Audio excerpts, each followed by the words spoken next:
मनुष्य के बर्बादी के 5 कारण जान लिया तो जिंदगी में कभी भी दुखी और उदास नहीं रहोगी। तो आइए दोस्तों, श्री कृष्ण भगवान ने मनुष्य के बर्बादी के 5 महाकारण के बारे में क्या बताया। दोस्तों, अधूरा ज्ञान 20 के समान होता है। जानने के लिए वीडियो को पूरा जरूर देखिए। तो आइए जानते हैं मनुष्य के बर्बादी का पहला कारण क्या है।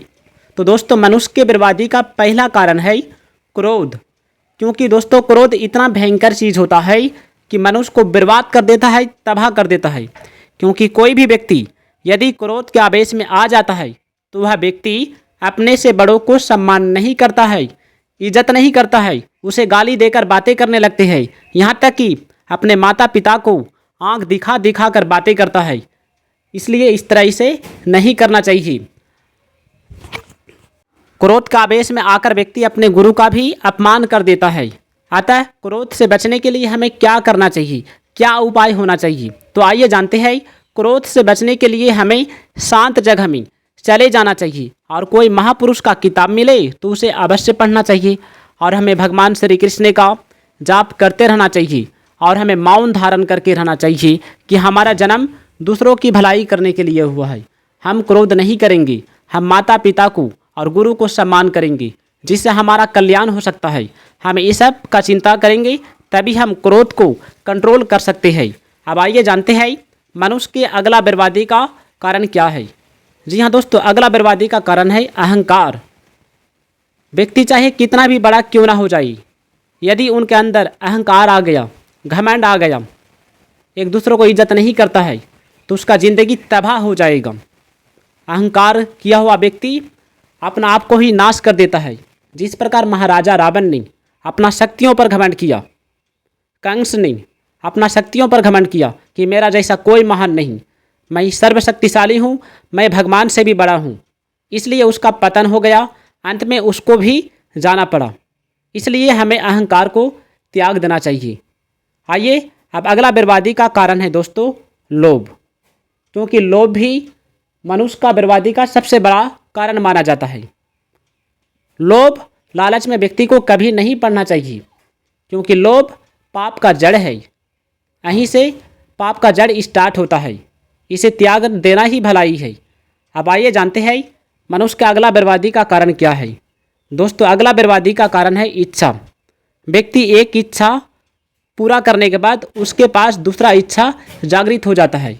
वो ये समझता है कि हम ये पा लेते, फिर ये पा लेते, तब हम खुश रहती। लेकिन मनुष्य को शांति नहीं मिलता है। हमें भगवान का पूजा पाठ करने में ही परम शांति मिलता है। दोस्तों, कभी भी हमें समय को बर्बाद नहीं करना चाहिए।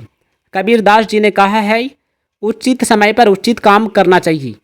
जो भी व्यक्ति आज का काम कल और कल का काम परसों पर टालते हैं, तो वह व्यक्ति अपने लिए, अपने ज़िंदगी में वह कई गुना पीछे हट जाता है, अपना ज़िंदगी को बर्बाद कर देते हैं।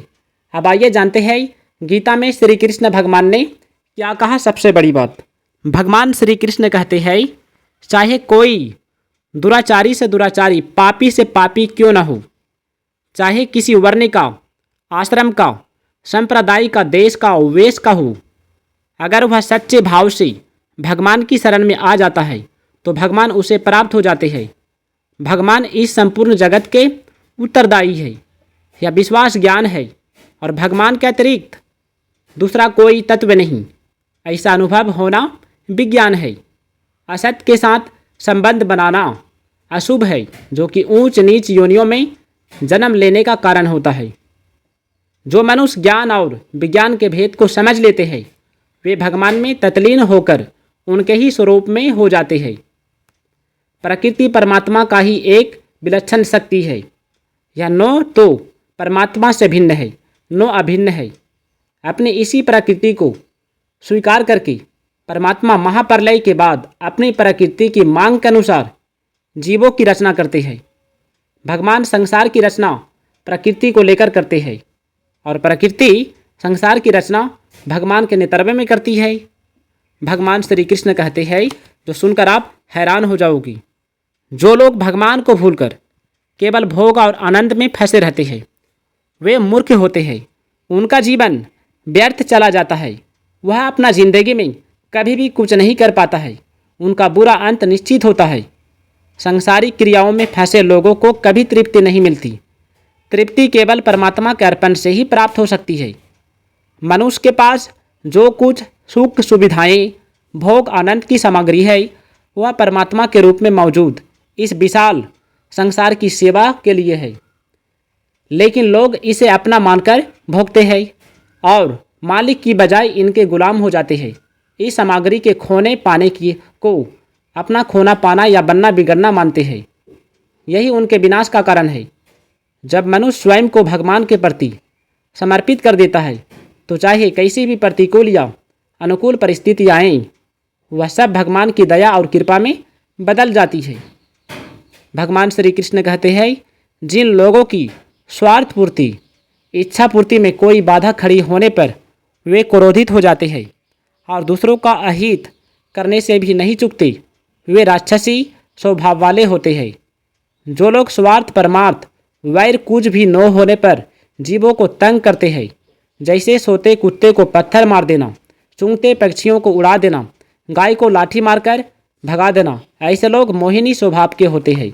आइए जानते हैं श्री कृष्ण भगवान ने गीता में सबसे बड़ी बात कहा जो सभी को सुनना चाहिए। भगवान श्री कृष्ण कहते हैं, जब व्यक्ति अपना बल मानते हुए कार्य करता है तो अपना बल मानने के कारण उसे बार बार विफलता का अनुभव होता है और फल प्राप्ति में देरी लगती है। कर्मों में जो करने का अभिमान है कि मैं करता हूँ तो होता है, अगर मैं नहीं करूँ तो नहीं होगा, यह केवल मूर्खता के कारण ही मन में धारण कर रखा है।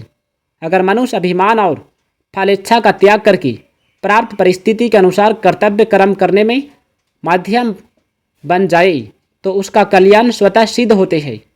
वायु के रूप में सबके प्राण, यम के रूप में यमलोक के स्वामी, प्रकाश के रूप में अग्नि, जल के स्वामी वरुण, वनस्पतियों के पालन पोषण करता चंद्रमा और पितामह ब्रह्मा सब भगवान कृष्ण के ही अनंत रूप है। भगवान श्री कृष्ण में सभी 11 रस विद्यमान है। ये 11 रस है शांत रस, अद्भुत रस, रौद्र रस, विभत्स रस, वीर रस, दास्य रस, करुण रस, सख्य रस, वात्सल्य रस, माधुर्य रस तथा हास्य रस। भगवान श्री कृष्ण ने कहा, मेरा दर्शन मेरी कृपा से ही हो सकता है, किसी योग्यता से नहीं। वह भगवान की कृपा से कोसों दूर हो जाता है। भगवान तो अभिमान को गलाने पर प्राप्त होते हैं। भगवान श्री कृष्ण कहते हैं, जहाँ प्रेम होता है वहाँ मन लगता है और जहाँ श्रद्धा होती है वहाँ बुद्धि लगती है। ज्ञान और भक्ति दोनों ही संसार का दुख दूर करने में समान है। दोस्तों, यदि वीडियो अच्छा लगे तो इस वीडियो को लाइक करके चैनल को सब्सक्राइब कीजिएगा और कमेंट में जय श्री कृष्ण, जय श्री कृष्ण, जय श्री कृष्ण ज़रूर लिखिएगा।